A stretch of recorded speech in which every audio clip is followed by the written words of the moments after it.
Bonjour et bienvenue à tous pour ces nouveaux éphémérides, éphémérides du mois de mai 2021. Donc nous sommes toujours en compagnie de Pascal et Mathieu, nos deux astronomes amateurs du 49, nos fidèles compagnons. Alors au programme de ces éphémérides, nous allons parler alors notamment d'une conjonction Mercure avec les Pléiades, mais aussi très intéressant, plusieurs transits sur Jupiter. Alors ensuite, nous commenterons l'activité du Soleil du mois dernier, donc du mois d'avril. Et bien sûr, eh bien, je vous ferai part des éphémérides des planètes et de la Lune. Et pour terminer, eh bien, Mathieu vous présentera une photo qu'il a sélectionnée. Alors, tout d'abord, eh bien, on va commencer avec ce premier événement qui va se dérouler le 4 mai 2021. C'est la conjonction entre Mercure et les Pléiades. Alors, Pascal, je vais te laisser en parler. Alors, peux-tu nous dire un peu, eh bien, si cette planète et ces Pléiades vont être bien visibles dans le ciel? Voilà, donc effectivement, alors dans les éphémérides du mois de mai, il y en avait beaucoup, il y avait beaucoup d'événements. C'était pas facile de sélectionner. Alors bien sûr, les Pléiades et la conjonction avec Mercure, donc c'est un phénomène relativement classique. C'est un beau rapprochement, là, en fait, le 4 mai, entre la planète, donc Mercure, et l'amas des Pléiades. En fait, vous le connaissez sous le nom peut-être de M45. Il s'agit d'un amas ouvert qui se situe à peu près à 440 millions d'années-lumière. Enfin, pardon, 440 années-lumière. Qui contient à peu près 3000 étoiles, dont seulement une douzaine sont visibles à l'œil nu pour les plus expérimentés. En réalité, on en voit souvent 7, entre 7 et 10, bien, et les deux autres un peu plus difficiles. Mais alors, pour repérer cette conjonction, bien sûr, il va falloir repérer Mercure, qui, le 4 mai, bien sera visible en fait au ras de l'horizon à partir de 20h15 en temps universel.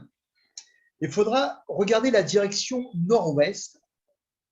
Eh bien, les Pléiades seront juste à droite de Mercure, en fait, dans la constellation du Taureau.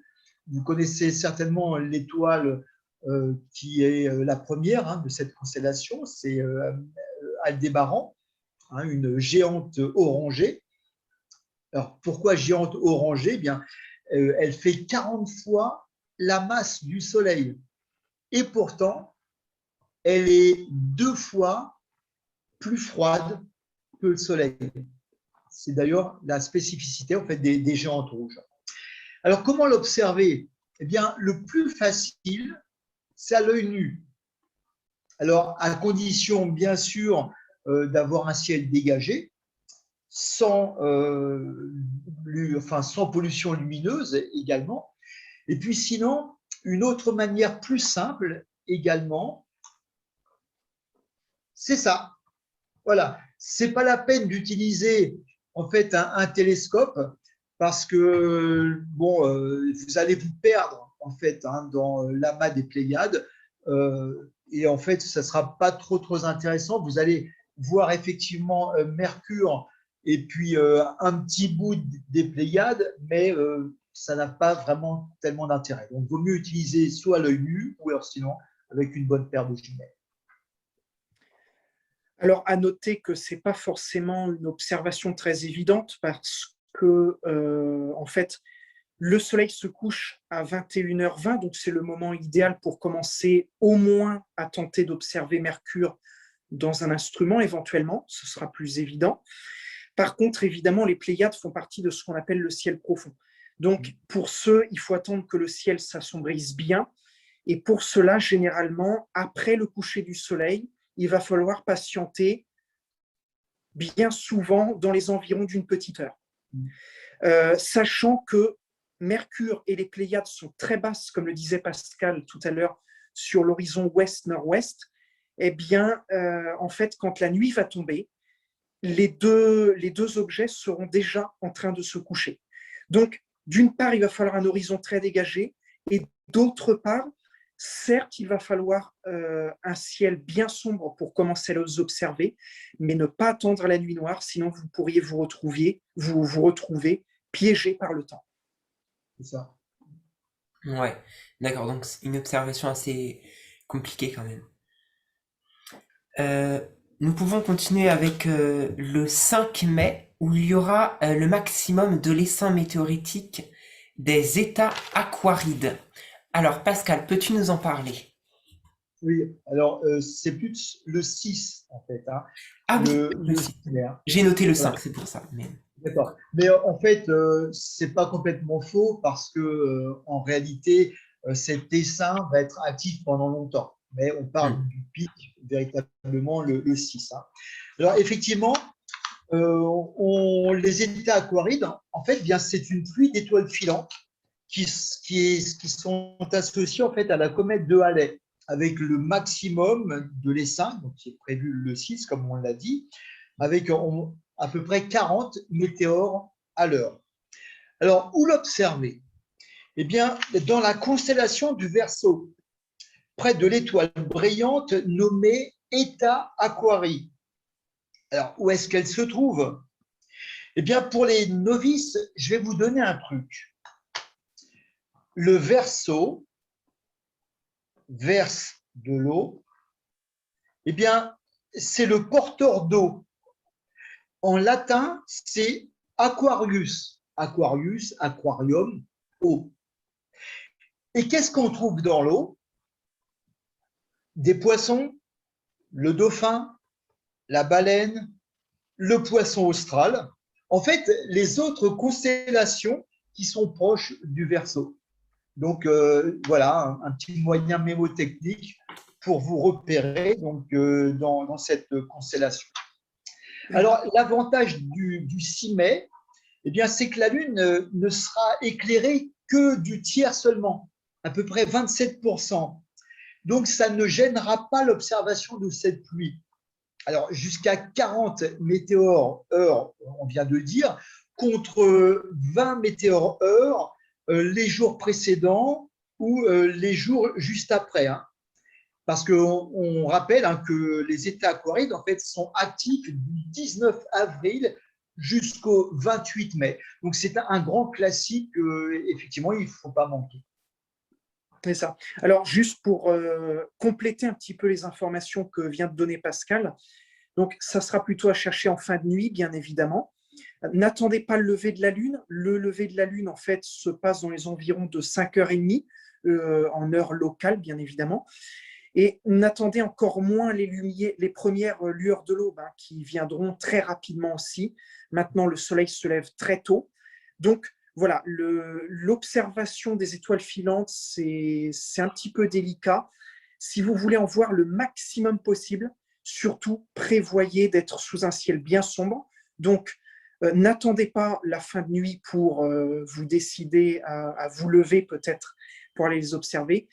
Prévoyez quand même quelques dizaines de minutes, peut-être entre 4h30 et 5h du matin, idéalement, hein, je pense.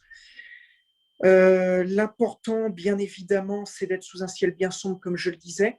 Et pour préciser un petit peu l'information que vous a donnée Pascal tout à l'heure, en disant que le radiant de cette pluie d'étoiles filantes est dans le Verseau, vous avez un moyen encore plus simple de repérer ce radiant. C'est Jupiter et Saturne qui seront toutes les deux pas très loin en fait de cette constellation. Jupiter est même carrément dans la constellation du Verseau. Et n'oubliez pas que Jupiter fera partie des étoiles les plus brillantes visibles à l'œil nu. Ce sera même l'étoile la plus brillante visible à l'œil nu en tout début de matinée dans le ciel, précisément à cette période. Est-ce qu'on peut rajouter, Mathieu, est-ce que tu as un petit truc pour pouvoir les photographier? Alors, en photographie, éventuellement, bon, vous utilisez à peu près le même setup que ce que vous faites en temps normal pour photographier le ciel. Donc, évidemment, un appareil photo qui vous permette de paramétrer vos réglages, notamment le temps de pause, la sensibilité ISO et l'ouverture. Alors, ça va être le cas, évidemment, des réflexes. Ça peut être le cas de certains compacts, mais attention, pas tous. Ça peut aussi être le cas de certains téléphones portables, mais là encore, attention, pas tous. Donc, vérifiez que vous pouvez bien faire évoluer vos paramètres dans les paramètres de votre appareil photo. Donc, si vous utilisez un trépied photo fixe, sachez que généralement, votre temps de pause va se situer entre 10 et 30 secondes selon votre focale. Tout dépend de votre focale, bien évidemment. Il vaut mieux éviter que vos étoiles ne fassent un filet sur votre cliché. Donc, les étoiles font un filet, en fait, lorsque vous posez trop longtemps. Donc, dans ce cas-là, diminuez le temps de pause. Et à partir de ce moment-là, eh bien, vous pourrez tenter de prendre plusieurs clichés. Sachez que vous aurez le temps de vous exercer, je pense, avant de réussir à saisir une étoile filante, parce que ce n'est pas quelque chose de facile à faire. La seule astuce que je puisse vous donner, ça tient en un mot, la patience. Parce que les étoiles filantes, eh bien, ce n'est pas quelque chose de prévisible, ça tombe à un moment totalement inopportun. Donc, accumulez les clichés des dizaines de fois, revenez-y sans cesse, jusqu'à ce que malheureusement le ciel s'éclaircisse et que là, vous ne puissiez plus rien tenter. Mais sachez que bon, le pic a lieu le 6, hein, comme on le disait tout à l'heure, mais l'activité de cette pluie d'étoiles filantes a lieu entre le 19 avril et le 28 mai. Donc, vous pouvez revenir soit les jours précédents, soit les jours suivants. Ça ne pose pas de problème. Oui, c'est ça, hein, puisqu'on sait qu'avec 40 météores par l'heure, ça donne à peu près 3 météores toutes les 30 secondes. Donc, c'est Voilà, sûr alors que ça, ça donne quand même des possibilités, hein, de voir au moins un ou deux traits d'étoiles exactement. par pause. Exactement, parce qu'on rappelle que le pic de ce qu'on appelle le taux horaire zénital moyen, tu le disais, de 40 météores par heure. Alors, les étoiles aquarides, c'est un essaim qui est assez évolutif, donc vous pouvez avoir des pics plus importants ou moins importants selon les périodes. Mais en tous les cas, 40 météores par heure, c'est plutôt arbitraire parce que c'est vraiment un chiffre qui est donné de façon optimale. C'est à considérer deux choses. Déjà que vos étoiles filantes, déjà que le radian passe au zénith, ce qui est loin d'être le cas puisque en fait le radian là, va avoir lieu très bas sur l'horizon. Hein. On est à peu près à la même hauteur que Jupiter. Or, Jupiter n'est pas vraiment très haute sur l'horizon en ce moment. Et en plus de tout cela, ça comptabilise tout type de météores, des plus brillants aux moins brillants, sachant que ça dépend de la qualité de votre ciel, mais généralement, on ne réussira peut-être à capter que les plus brillants. Donc voilà, c'est aussi à prendre en compte que ce chiffre de 40 météores par heure n'est pas forcément représentatif des nuits que nous aurons sous cette pluie d'étoiles filantes. D'accord. Bah merci en tout cas pour toutes ces informations sur cette pluie d'étoiles filantes, mais aussi pour ces bons conseils pour la photo. Maintenant, nous avons le 8, c'est transit multiple sur Jupiter. Alors, Mathieu, qu'en est-il de ces transits? Va-t-on pouvoir bien les observer? Alors en fait, de transit, il va y en avoir qu'un seul, c'est celui d'Europe. Alors plus précisément, c'est l'ombre portée d'Europe qui va passer sur le disque de la planète Jupiter. Alors, vous avez un très bel exemple de ce que donne une éclipse de lune sur Jupiter, puisque vous avez peut-être vu mon fond d'écran. Il s'agit de la planète Jupiter avec, je ne sais pas si je vais le réussir à montrer avec mon doigt, voilà, ici, l'ombre. Alors là, en l'occurrence, c'était la lune Callisto hein, sur le disque de Jupiter. Donc, c'est ce que j'ai réussi à capter l'année dernière avec un télescope de 150 mm en l'occurrence et une petite caméra tout à fait basique. Mais voilà, en tous les cas, ce type de phénomène se voit relativement bien dans un instrument d'astronomie. Alors déjà, on va commencer par essayer de repérer Jupiter. On en a parlé tout à l'heure dans les événements précédents. On va en reparler un petit peu plus précisément. Pour trouver Jupiter, alors c'est vrai que ce n'est pas compliqué puisque c'est le point lumineux le plus brillant du ciel le matin à cette période. Vous le trouverez notamment sur l'horizon sud-est, assez bas, comme on le disait précédemment. Donc, au télescope, évidemment, c'est là que Jupiter va pleinement se révéler, puisque là, vous allez passer d'un point lumineux tel que vu à l'œil nu à un disque bien brillant au télescope. Et là, n'hésitez pas à pousser le grossissement au maximum que vous pouvez. Après, relativement ce que l'on va faire en termes de grossissement sur du planétaire, c'est souvent, on prend pour référence une fois le diamètre de son instrument. Donc, si vous avez un télescope de 200 mm, eh bien, vous pourrez grossir 200 fois et là, vous aurez une qualité d'image optimale par rapport à ce que vous donne votre instrument. Donc, ce genre de phénomène, ces éclipses qui ont lieu sur la planète Jupiter sont assez faciles à voir dans n'importe quel instrument d'amateur. Cela dit, il y a quand même une plus grande facilité à partir d'instruments, je dirais, c'est arbitraire peut-être ce que je vais dire, mais en tous les cas, ça donne une bonne idée, 150 mm. Voilà, à partir de 150 mm, vous avez une vue, je dirais, comment dire, une vue intéressante, respectable sur ce genre de phénomène-là. Alors, là, dans ce cas, dans le cas du 8 mai, donc c'est l'éclipse d'Europe, donc la lune Europe qui va passer entre Jupiter et le Soleil. Alors, à noter une chose, c'est que Europe, en fait, elle va être un peu décalée, donc elle va être sur le côté. On pourrait se dire, oui, bon, quand on a une éclipse, forcément, on va voir la lune de la planète, l'ombre de la lune juste derrière, à la surface du disque, et la planète qui fait office de fond d'écran, finalement. Ce n'est pas le cas, parce qu'en fait, Jupiter n'est pas aligné avec nous et le Soleil. Donc, on va voir Europe qui va être un peu décalée. C'est normal. Au télescope, alors Europe sera seule d'un côté de Jupiter à ce moment-là, en même temps qu'elle sera le satellite le plus proche. De l'autre côté, bien, se massent un petit peu pêle-mêle les autres lunes, Io, Callisto et Ganymède en ordre de position par rapport à Jupiter.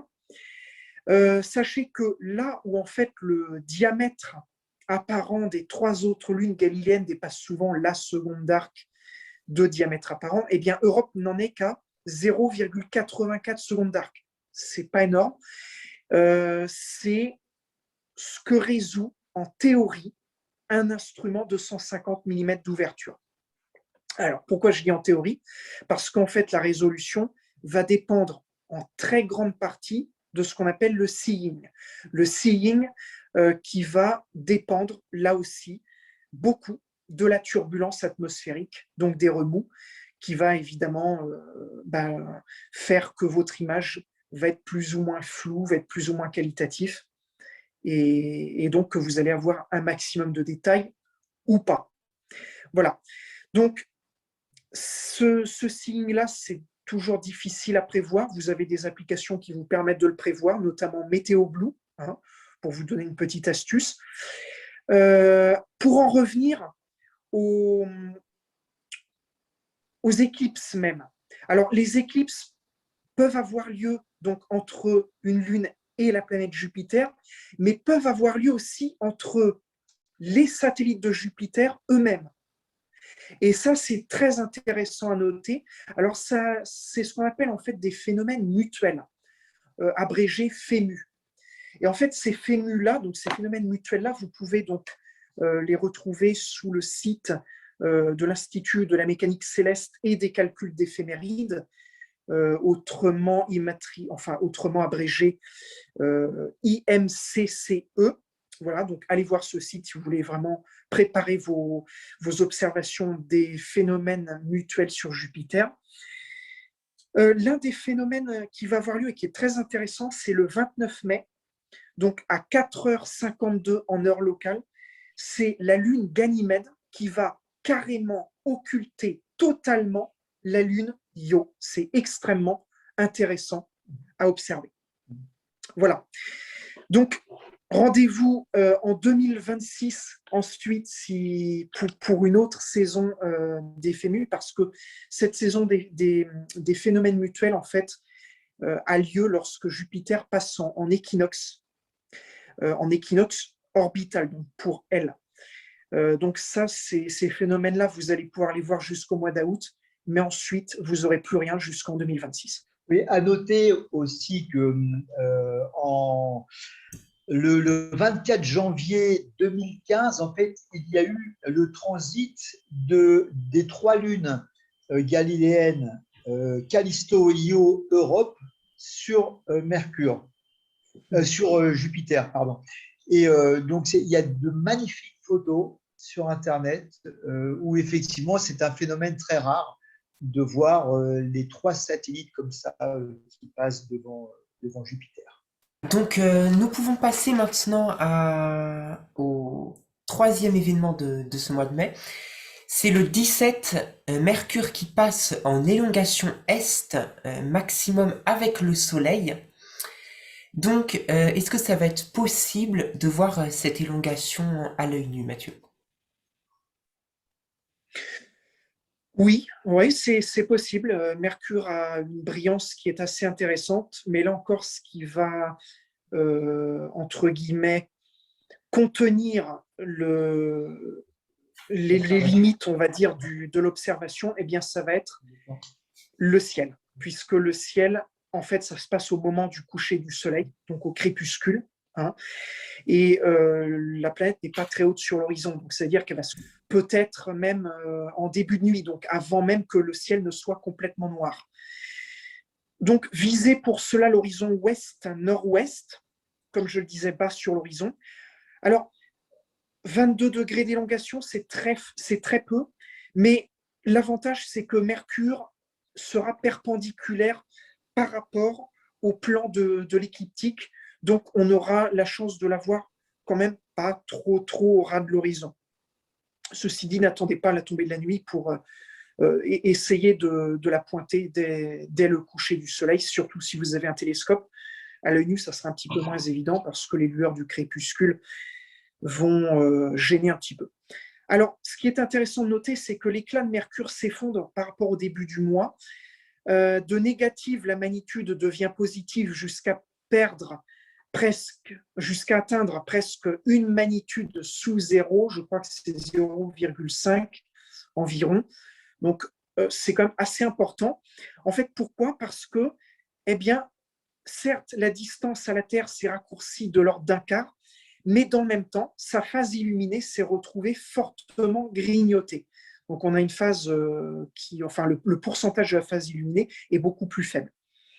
Donc, l'intérêt, évidemment, sera de l'observer au télescope. Là, le but, c'est d'essayer de repérer sa phase.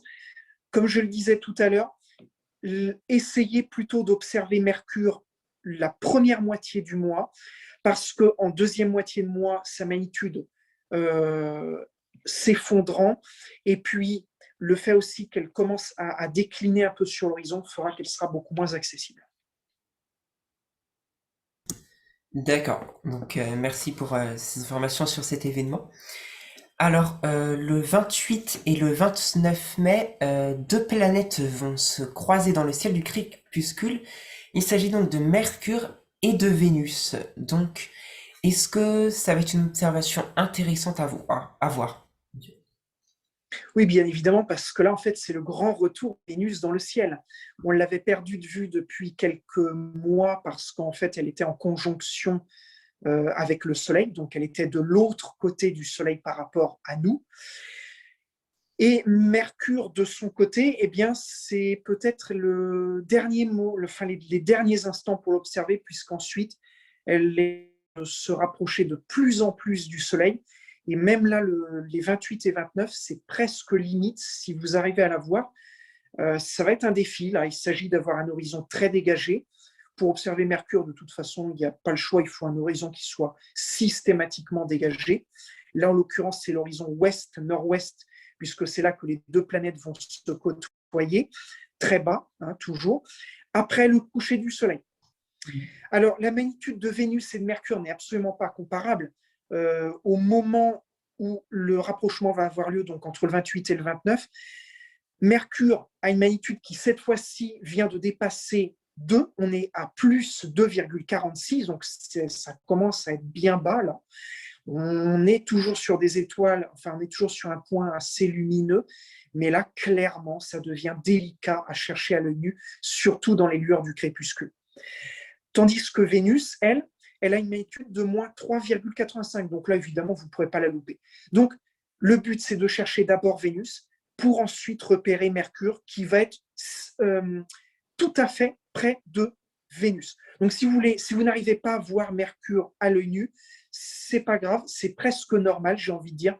Cherchez-la plutôt aux jumelles, voire même dans un instrument astronomique. Oui, on peut rappeler qu'effectivement, pour compléter ce que dit Mathieu, la distance topocentrique entre Vénus et Mercure, donc centre à centre, pardon, donc la distance topocentrique centre à centre entre Vénus et Mercure sera de seulement 0,4 degrés. Donc effectivement, très très proche. Merci donc à vous deux de nous en avoir dit plus sur ces événements. Et nous pouvons maintenant passer à la deuxième partie de cette émission. Et donc nous allons commenter l'activité du Soleil du mois dernier. Donc Mathieu, je te laisse la parole. L'activité d'avril a démarré comme un véhicule roulant au diesel, doucement. D'abord, rien à signaler les premiers jours, puis une petite tache fugace du 3 au 5 avril, dénommée AR 2813. De nouveau, plus rien jusqu'au 11. À ce moment-là, la région active 2814 se forme dans l'hémisphère sud du Soleil. La tache croît rapidement et crache des éruptions mineures de classe B.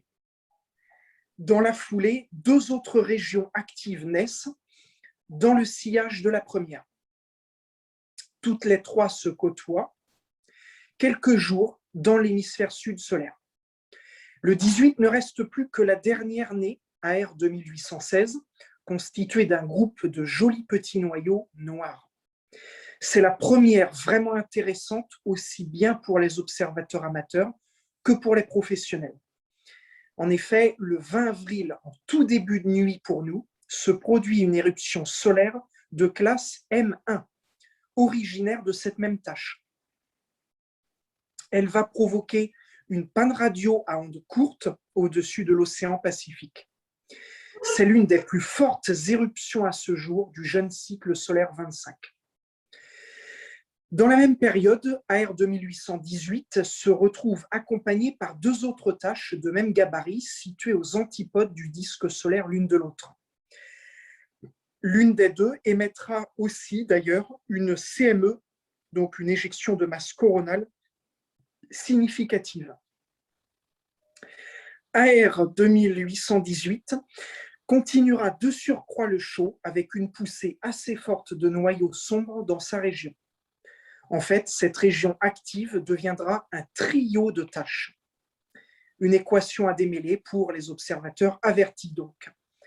Finalement, ce complexe de taches, AR 2818, 2820, 2821, tourne sur la face invisible du Soleil dans une lente désintégration à la fin du mois d'avril. Et on recommence le cycle avec un début mai tout calme, pour l'instant.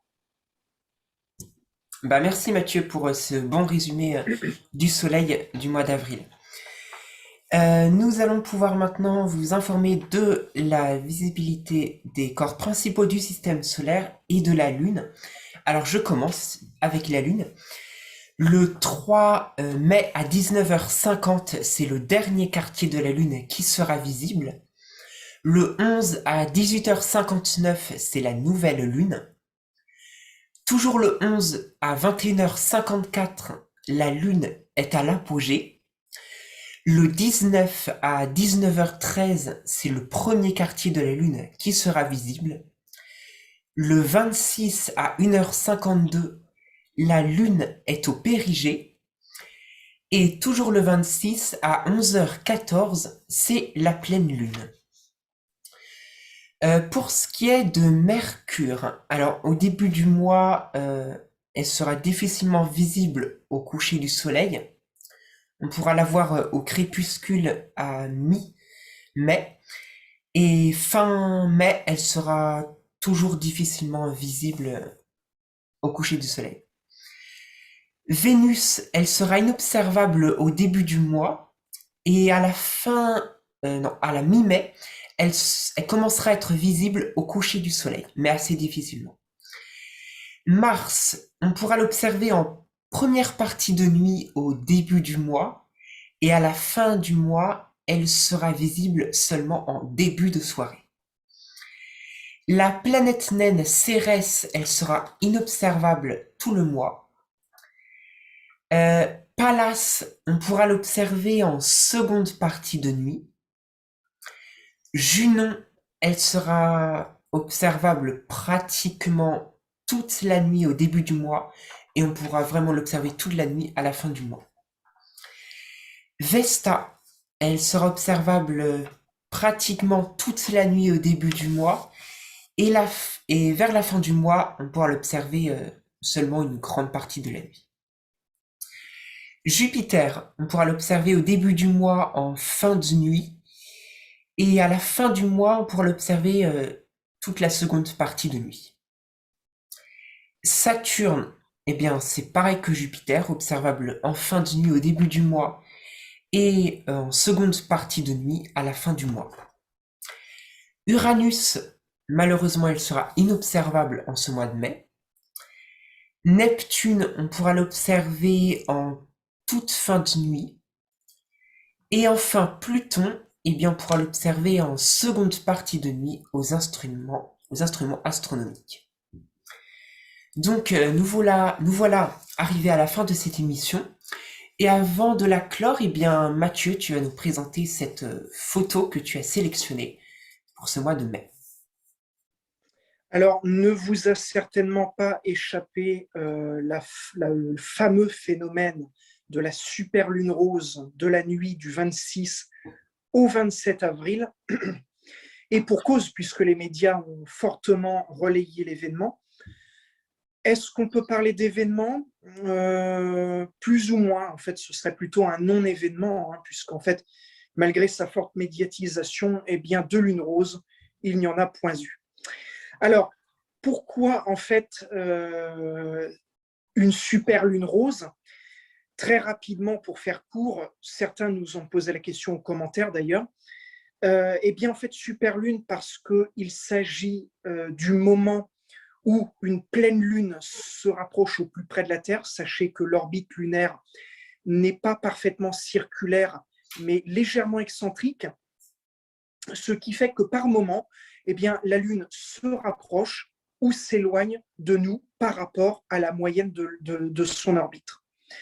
Alors, cette orbite, elle évolue de 350 000 km jusqu'à un peu plus de 400 000 km. Alors, ce n'est pas énorme hein, au niveau de la différence de distance, mais c'est tout de même assez notable, tout en relativité, bien évidemment, puisque lors d'une superlune, donc le moment où la pleine lune, en fait, coïncide avec le moment où elle arrive au périgée, hein, c'est-à-dire le moment où elle est au plus près de la Terre, donc environ 350 000 km, et bien en fait, la taille de la Lune apparente dans le ciel n'augmente que de 15%.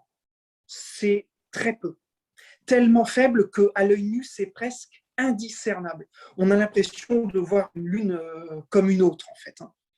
Ça se voit surtout en photo, du sens où en fait on peut comparer le moment où la Lune est au périgée par rapport au moment où elle est à l'apogée. Mais vous constaterez facilement que la différence n'est, là encore, même en photo, pas si extraordinaire que cela.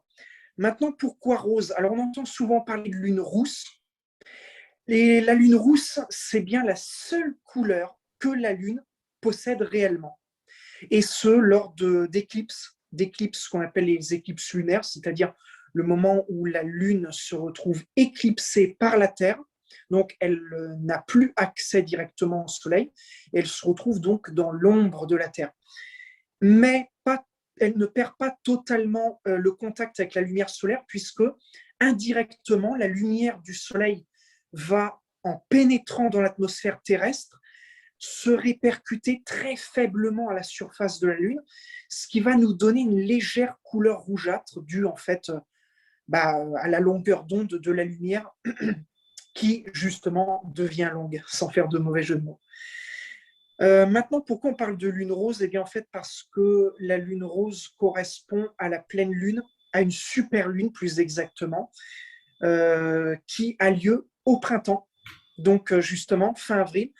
Et c'est une façon en fait poétique d'évoquer une super lune de printemps en référence à la floraison de certaines fleurs qui coïncident donc avec cette saison printanière, notamment la fleur du cerisier, mais il y a aussi certaines fleurs aux États-Unis et dans certains pays d'Asie qui fleurissent rose, oui, effectivement, et donc qui donnent ce petit nom à la Lune. Alors, c'est donc l'objet de ma photo du mois. Voilà, donc rien d'extraordinaire puisqu'en fait, la Lune reste parfaitement blanche.